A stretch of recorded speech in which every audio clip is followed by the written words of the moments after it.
Hello everyone, welcome back to the my channel study 21 A. कैसे हैं आप सब? आई होप आप सब अच्छे होंगे। ठीक है, तो चलिए देखिए यहाँ पर जो मैं आज लेकर आई हूँ वो है क्लास 7 की मैथ का आज 5th चैप्टर। जी 5th चैप्टर लेकर आई हूँ मैं आज।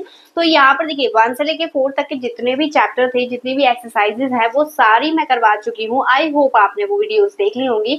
तो चलिए अब शुरू करेंगे इसका चैप्टर 5। और चैप्टर 5 अलजेब्रिक एक्सप्रेशन बहुत ही इंटरेस्टिंग चैप्टर है। ठीक है, तो आपको बहुत अच्छे से समझ में आएगा और इसके बाद आपकी कोई भी कंफ्यूजन नहीं रहेगी इस चैप्टर को लेके। ठीक है, तो चलिए शुरू करते हैं। सबसे पहले देखिएगा चैप्टर क्या है हमारा। चैप्टर है अलजेब्रिक एक्सप्रेशन। ठीक है, अलजेब्रिक एक्सप्रेशन क्या होगा? किसी भी चीज को आप अलजेब्रिक फॉर्म में मेंशन कर रहे हैं वो होता है आपका अलजेब्रिक एक्सप्रेशन। ठीक है, अब देखिए इसमें कुछ डेफिनेशंस हैं, कुछ बोल रखा है, वो हम देख लेते हैं क्या क्या है। ठीक है, दिया है variable constant and algebraic expression. हम इसे कैसे बता पाएंगे किसी को, वो कैसे बोलते हैं। ठीक है, A variable is a letter or symbol used to represent a value that can change. Variable क्या होंगे? Variable एक ऐसे मतलब होते ABCD ही है, बट वेरिएबल कंटिन्यू यूज होते हैं अलजेब्रिक एक्सप्रेशन में। और वेरिएबल मीन्स हो गया कि वेरीज वैल्यू, मतलब आप उसे चेंज कर सकते हैं। जैसे अगर मैं कहूँ यहाँ पर जैसे अगर मैं यहाँ पे लिखूं 2x प्लस वाई, ठीक है, 2x प्लस 3, तो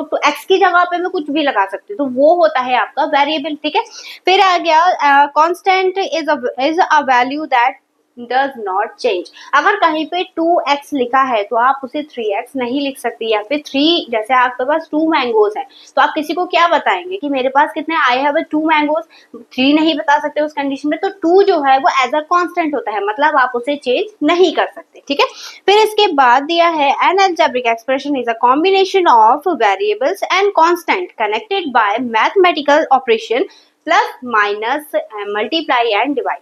ठीक है, तो इन साइन यानी इन ऑपरेशंस की हेल्प से हमें टर्म्स मिलते हैं, अलजेब्रिक एक्सप्रेशन मिलता है पूरा कंप्लीट करके। ठीक है, अब इसके बाद समझेंगे कि अलजेब्रिक एक्सप्रेशन को अगर हम और एक्सपेंड करें तो उसके टर्म्स क्या होते हैं। ठीक है, उसके फैक्टर्स क्या होते हैं, हम उसे क्या क्या बोल सकते हैं, उसकी डिग्री क्या होती है, उसके मोनोमियल क्या होता है, लीनियर क्या होता है। ठीक है, तो वो सब समझते हैं। चलिए आगे देखिएगा यहाँ पे अलजेब्रिक एक्सप्रेशन को हम कई तरीके से मेंशन कर सकते हैं। ठीक है, इसमें आप जैसे आप 8th क्लास में पढ़ेंगे तो पॉलिनोमियल हो गया। ठीक है, या फिर आप 9th क्लास में जाएंगे, 10th क्लास में जाएंगे तो वो कंटिन्यू अब अलजेब्रिक एक्सप्रेशन आपके चलेंगे। ठीक है, हम उसे मेंशन कैसे कैसे कर सकते हैं।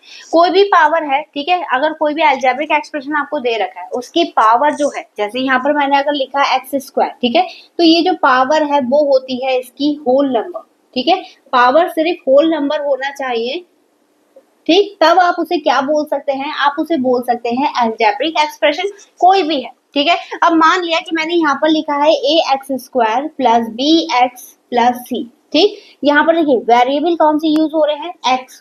ठीक है, x, इसे चेंज हम कर सकते हैं, x की जगह y लिख सकते हैं, y की जगह z लिख सकते हैं, कुछ भी लिख सकते हैं वेरिएबल। ठीक है, लेकिन यहाँ पे जो a b और c मैंने यूज करे हैं वो है as a constant. As a constant मतलब यहाँ पर आपको गिवन होगी न्यूमेरिकल वैल्यू जिसे आप चेंज नहीं कर सकते। ठीक है, तो इसे हम क्या बोल सकते हैं, इसे हम बोल सकते हैं, क्योंकि कांस्टेंट है, किसी नंबर के साथ अगर कुछ लगा होता है उसे बोलते हैं हम कोफिशिएंट। कोफिशिएंट मतलब कोफिशिएंट। ठीक है, कोफिशिएंट हो गया, किसके साथ है ये, x² के साथ, तो इसीलिए हम इसको क्या बोल सकते हैं, a is a coefficient of x²। Done. Next b की बात करते हैं, b सिर्फ x के साथ है। ठीक है, तो हम यहाँ पर b को क्या बोल सकते हैं, b is a coefficient of x। ठीक, यहाँ पर x² है बट यहाँ पर क्या है, x है। ठीक है, दोनों में अंतर हो गया। अब यहाँ पर c है, c बेचारा अकेला रह गया, c के साथ तो कोई भी नहीं है, तो हम इसे बोलेंगे कांस्टेंट। ठीक है, इसे बोलेंगे हम कांस्टेंट। अब कांस्टेंट कोफिशिएंट जो है हमारे दोनों ये होते हैं फिक्स्ड वैल्यू, मतलब आप इन्हें चेंज नहीं कर सकते। ठीक है, तो यहाँ पर तो बात कर ली हमने कि कोफिशिएंट किसे बोलते हैं। ठीक है, अगर मैं कहूं कि what is a degree, degree क्या है, मैंने बताया पावर जो है वो होल नंबर में होनी चाहिए, जो भी डिग्री है वो होल नंबर, बट डिग्री है क्या। अगर आपको कोई भी अलजेब्रिक एक्सप्रेशन गिवन है, मैंने तो पावर 2 लिखी है, अगर कोई भी पावर दे रखी है, 3 दे रखा है, 2 दे रखा है, 4 दे रखा है, 5 दे रखा है, कुछ भी दे रखा है, ठीक है, तो वो होती है आपकी degree. Degree is the highest power of the polynomial या फिर कोई भी अलजेब्रिक एक्सप्रेशन। ठीक है, तो यहाँ पर देखिए हाईएस्ट पावर जो होगी वो होगी आपकी डिग्री। ठीक है, हाईएस्ट पावर। ये हो गया। ठीक, हाईएस्ट पावर, कोई भी अलजेब्रिक एक्सप्रेशन आपको गिवन हो तो उसकी हाईएस्ट पावर हमेशा क्या होती है, उसे बोलते हैं हम डिग्री। अब यहाँ पर मैं एग्जांपल दूं कि एक्स स्क्वायर प्लस 3 यानी इसकी हाईएस्ट पावर क्या हो गई 2। एक और एग्जांपल देती हूँ, एक्स की पावर 4 प्लस एक्स की पावर 5 प्लस एक्स प्लस 1। ठीक है, यहाँ पे मैंने टर्म्स लिखे हैं, कितने 4 टर्म्स है वो भी मैं आपको बताती हूँ कैसे डिसाइड करते हैं। ठीक है, फिलहाल हम डिग्री की बात करें तो डिग्री क्या है, इसमें पूरे पॉलिनोमियल में आप देखेंगे हाईएस्ट पावर कितनी है 5 है, तो इसलिए इसकी डिग्री भी क्या हो जाएगी 5 हो जाएगी।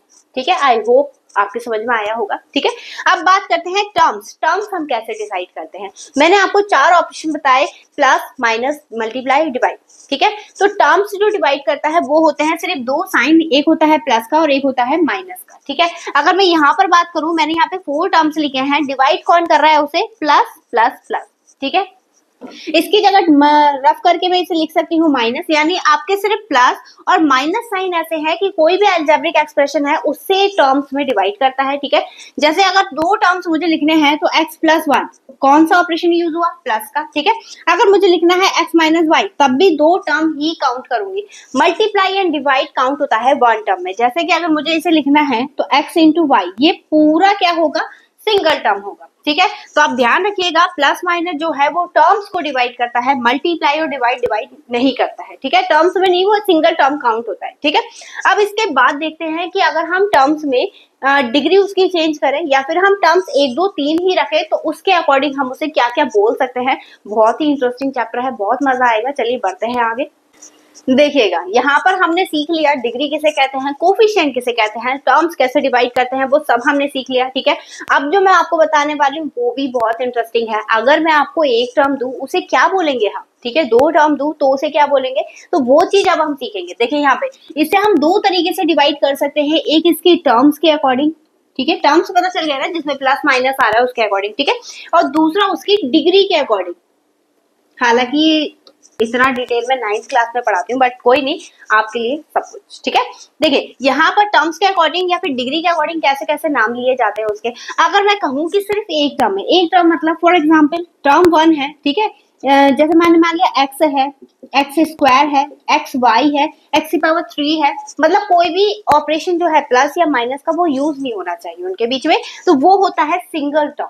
ठीक है, अब सिंगल टर्म को हम बोलेंगे क्या, अरे आपका भी तो नाम है, कोई तो नाम होगा, क्या क्या नाम है जल्दी से कमेंट सेक्शन में बताइएगा मुझे। ठीक है, कि कौन कौन है जो वीडियो देख रहा है और उनका नाम, प्यारा प्यारा नाम क्या है वो मुझे कमेंट सेक्शन में पता होने चाहिए। ठीक है, तो वैसे ही यहाँ पर इनका नाम होता है टर्म्स। टर्म सिंगल है तो इसका नाम हो जाएगा मोनोमियल।